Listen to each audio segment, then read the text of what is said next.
ভাষানী অনুসারী পরিষদ আজ থেকে ভাষানী জনশক্তি পার্টি হিসেবে বাংলাদেশের রাজনীতিতে আবির্ভূত।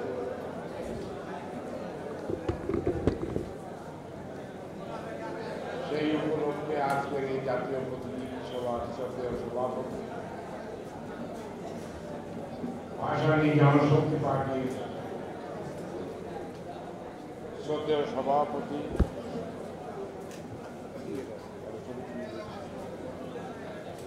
জনাব রফিকুল ইসলাম বাবলু, যিনি আমার অত্যন্ত শ্রদ্ধার পাত্র, মজলুম জননেতা মৌলানা আব্দুল হামিদ খান ভাসানীকে বাংলাদেশের রাজনীতিতে তুলে ধরার জন্য তার অক্লান্ত পরিশ্রমের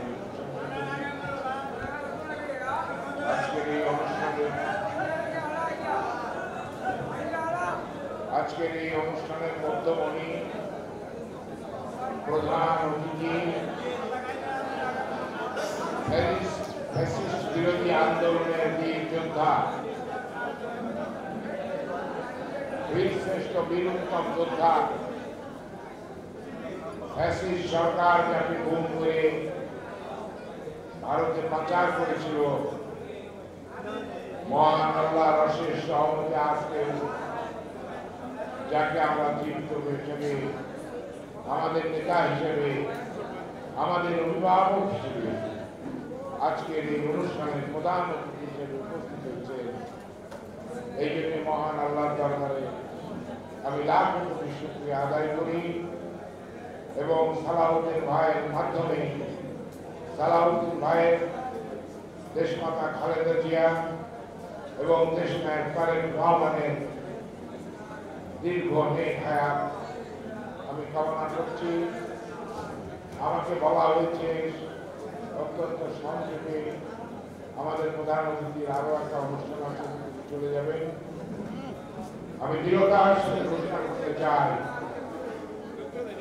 ফ্যাসিস্ট বিরোধী যে আন্দোলন গড়ে উঠছিল বাংলাদেশে, দীর্ঘ 16 বছর বিএনপির নেতৃত্বে আমরা যারা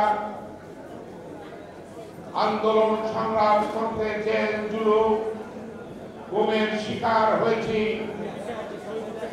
এবং বাংলাদেশে একটা জনমত সৃষ্টি করতে সক্ষম হয়েছিলাম, তার ধারাবাহিকতায় ঢাকা বিশ্ববিদ্যালয়ের কতিপয় তরুণ ছাত্র কোটা বিরোধী আন্দোলন করতে গিয়ে শেষ মুহূর্তে এক দফা দাবিতে রূপান্তর হয়ে আমরা শেখ হাসিনার ফ্যাসিস্ট সরকারকে পরাজিত করে করতেই শুধু সক্ষম হয়নি, শেখ হাসিনা তার সকল চোর আত্মীয় স্বজন, লুটের আত্মীয় স্বজন সহ তার সকল সাঙ্গ পাঙ্গদের নিয়ে আপনারা জানেন ভারতে আশ্রয় নিয়ে আসে। বাংলাদেশের লুটের টাকা এখন ব্যয় হচ্ছে ভারতে, বাংলাদেশকে অস্থিতিশীল করার জন্য।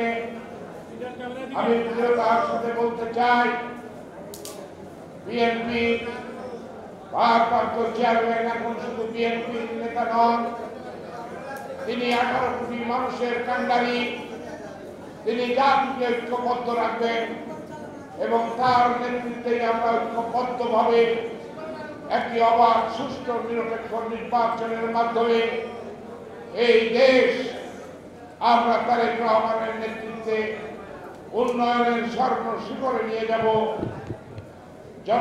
ভাষানী জনশক্তি পার্টি আমাদের নেতা তারেক রহমানের নেতৃত্বে ঐক্যবদ্ধ আছে। আমরা জাতীয় পার্টি খালেদা সহ এই দেশের অধিকাংশ রাজনৈতিক দল আমরা বিএনপির নেতৃত্বে ঐক্যবদ্ধ আছি। যারা দেশে বিভ্রান্তি সৃষ্টি করে ফ্যাসিস্ট বিরোধী আন্দোলনে যে ঐক্য মহা ঐক্য গড়ে উঠেছে, সেই ঐক্যকে ফাটল ধরানোর জন্য নানা রকম চক্রান্ত চলছে।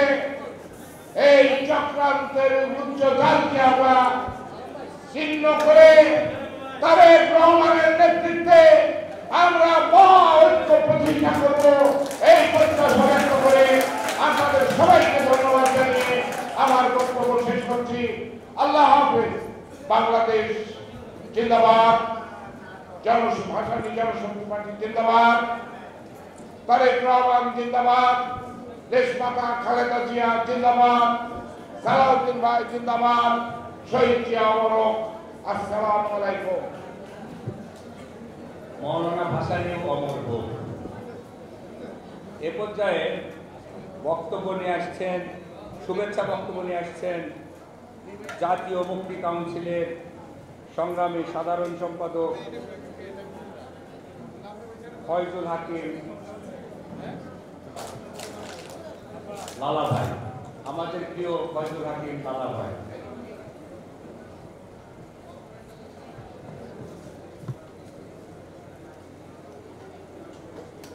ভাসানী অনুসারী পরিষদ আজকে সম্মেলনের মধ্য দিয়ে ভাসানী জনশক্তি পার্টি হিসেবে বাংলাদেশের জনগণের গণতান্ত্রিক সংগ্রামে নিজেকে নতুনভাবে উপস্থিত করেছে। আমি জাতীয় মুক্তি কাউন্সিলের পক্ষ থেকে ভাসানী জনশক্তি পার্টি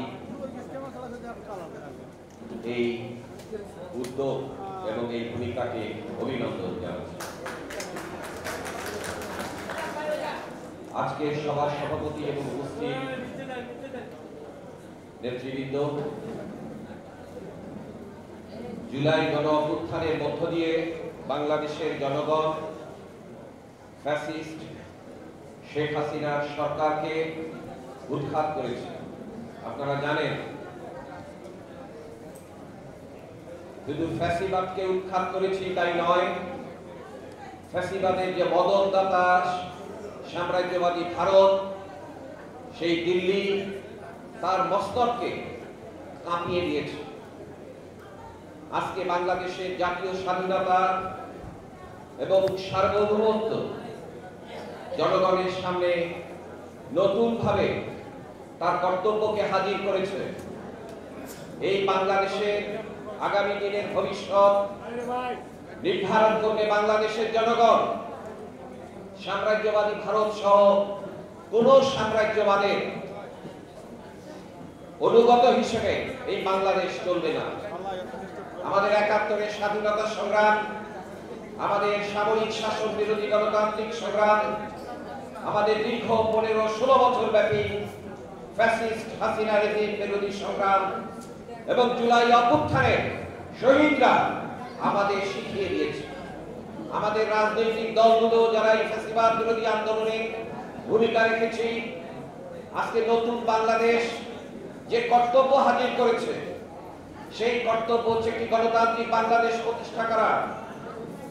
ফ্যাসিবাদের যে উপাদানগুলো সমাজে রয়েছে, অর্থনীতিতে রয়েছে, সংস্কৃতিতে রয়েছে, তাকে উচ্ছেদ করা, জনগণের হাতে ক্ষমতা নিয়ে আসা। বাংলাদেশের জনগণের যে সংগ্রামের ইতিহাস, যে ইতিহাসকে ফ্যাসিস্ট শক্তি শাসক শ্রেণী যে ইতিহাসকে বিকৃত করেছিল, মহান মুক্তিযুদ্ধের নায়ক যে জনগণ, সেই জনগণকে ইতিহাসের পাতা থেকে উচ্ছেদ করে দিয়েছিল, এক ব্যক্তি ভূমিকাকে সামনে এনেছিল। আজকের এই জুলাইয়ের গণ অভ্যুত্থান বাংলাদেশের সেই ইতিহাসকে মুক্তি দিয়েছে। সুতরাং জনগণের ইতিহাস নির্মাণের যে ক্ষমতা, এটা আগামী দিনে জনগণের সম্মতিতে যে সরকার গঠিত হবে, আমরা মনে করি তাদেরকেও এটা মনে রাখতে হবে যে বাংলাদেশের এই জনগণকে হিসাবে নিতে হবে। এদেশের শ্রমিকরা এখনো উঠে দাঁড়ায়নি, এদেশের কৃষকরা এখনো উঠে দাঁড়ায়নি। জুলাই অভ্যুত্থানে বহু শ্রমিকরা জীবন দিয়েছেন, নিশ্চয়ই ছাত্ররা সেই আন্দোলনের একটা মুখ্য ভূমিকা পালন করেছিলেন, কিন্তু শত শত শ্রমজীবী মানুষ জীবন দিয়েছে।